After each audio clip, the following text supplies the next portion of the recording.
atau substansi dari nilai-nilai Pancasila itu lebih mudah dipahami. Namun di tengah globalisasi, bagaimana Indonesia mampu menjadikan Pancasila sebagai jati diri dan eksistensi Pancasila harus terus dijaga di tengah era globalisasi untuk menjaga segala potensi ancaman bagi negara melalui implementasi nilai Pancasila dan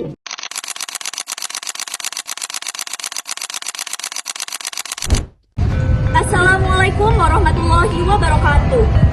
Om Swastiastu, Namo Buddhaya, salam kebajikan. Tapi pun, tujuan berdirinya saya di sini untuk melengkapi tugas pendidikan Pancasila dengan dosen pengampu Ibu Indah Budiarti MKM dengan tema video Keberagaman Indonesia yang selaras dengan nilai-nilai Pancasila.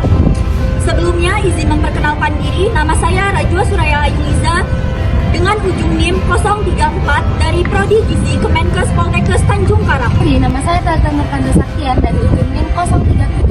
Ini nama saya Tutut Adega Ujiani dengan ujung NIM 019.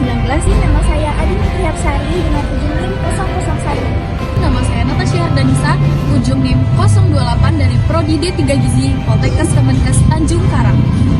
Oke teman-teman, jadi di materi kita kali ini sangat relevan dengan kehidupan Gen Z pada zaman sekarang. Kenapa sih? Karena kita sebagai Gen Z itu biasanya kita mengabaikan nih nilai-nilai Pancasila di zaman sekarang ini. Kita selalu mengabaikan apa itu sila pertama, apa itu sila kedua, dan apa itu sila ketiga sampai kelima. Nah, tujuan kami di sini, gimana sih caranya kita mengimplementasikan nilai-nilai Pancasila dan keberagaman-keberagaman ini kita wujudkan nih di kehidupan kita sehari-hari. Jadi tidak hanya menjadi materi sebagai dasar teori, namun juga kita implementasikan di kehidupan kita sehari-hari. Nah, rekan-rekan saya akan memberi contoh dari sila pertama sampai dengan sila kelima. Ayo kita simak videonya.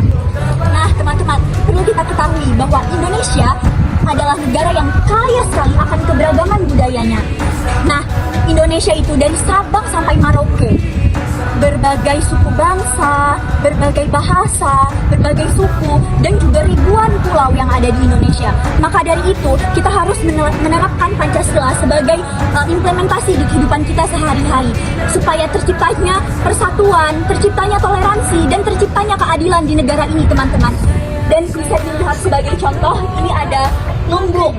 Di Lampung, lumbung lazim disebut atau balai, merupakan tempat menyimpan hasil panen padi.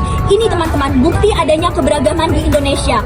Saya ambil contoh di masyarakat Lampung itu sendiri memiliki lumbung atau tempat hasil panen masyarakat Lampung pada zaman dahulu. Nah, kita harus mewariskan budaya ini, kita harus mengenalkan budaya-budaya ini ke anak cucu kita nanti, teman-teman. Jangan hanya dijadikan sebagai pajangan, namun juga dijadikan sebagai warisan budaya yang kaya, karena Indonesia kaya akan keberagaman. Baik, di sini saya akan menjelaskan sila pertama, yaitu ketuhanan yang Maha Esa. Bahwa keragaman agama di Indonesia menjadi salah satu ciri khas bangsa kita.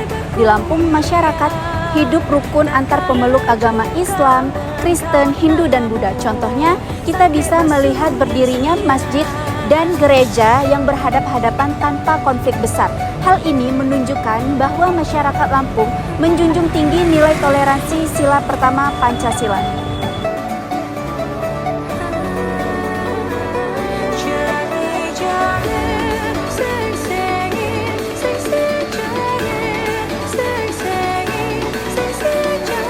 Baik, di sini saya akan menjelaskan tentang sila kedua, yaitu kemanusiaan yang adil dan beradab. Nilai kemanusiaan dapat dilihat dari kehidupan masyarakat Lampung sehari-hari. Seperti contohnya, sikap tolong-menolong ada seperti di belakang saya.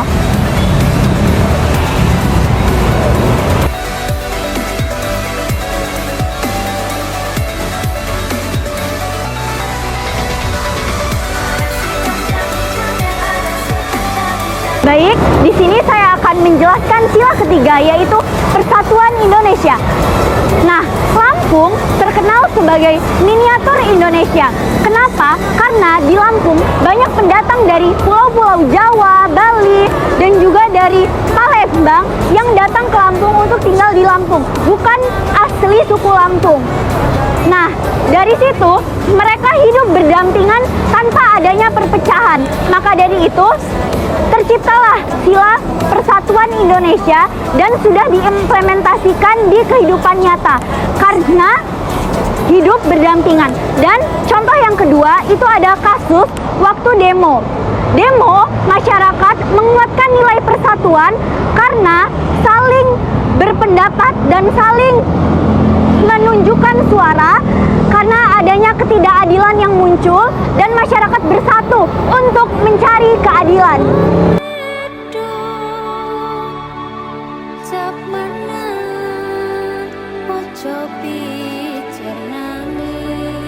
Di sini saya akan menyampaikan isi dari sila keempat, yaitu kerakyatan yang dipimpin oleh hikmah kebijaksanaan dalam pemusyawaratan perwakilan, yang berarti di Lampung ini masih sangat dijunjung tinggi nilai musyawarah.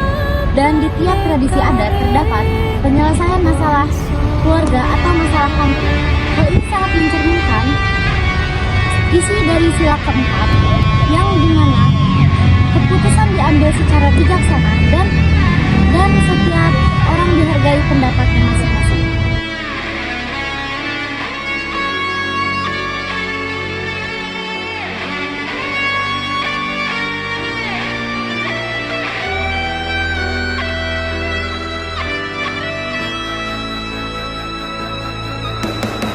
Di sini saya akan menjelaskan isi dari sila kelima, yaitu keadilan sosial bagi seluruh rakyat Indonesia.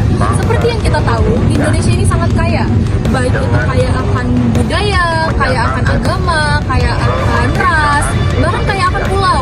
Indonesia terkenal dengan sebutan negara kepulauan, yang dimana warga-warganya itu tersebar dari Sabang sampai Merauke. Nah, dari semua perbedaan itu, lahirlah sila kelima ini, yaitu keadilan sosial bagi seluruh rakyat Indonesia, di mana sila ini mengajarkan kita untuk kesetarahan dari perbedaan-perbedaan tersebut, agar tidak adanya diskriminasi, tidak adanya yang beda-bedakan, baik itu dalam lingkup sosial, ekonomi, budaya, ataupun politik. Nah, seperti contoh nyatanya, di Lampung sendiri itu pemerintah daerahnya itu mengadakan pemerataan fasilitas, seperti halnya ada di belakang saya nih, itu stasiun Tanjung Karang.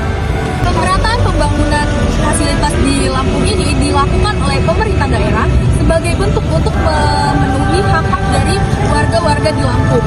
Dan itu pun untuk semua warga di Lampung, baik itu yang bersuku Lampung, Jawa, Palembang, bahkan Bengkulu. Jadi ini salah satu bentuk dari interpretasikannya sila kelima.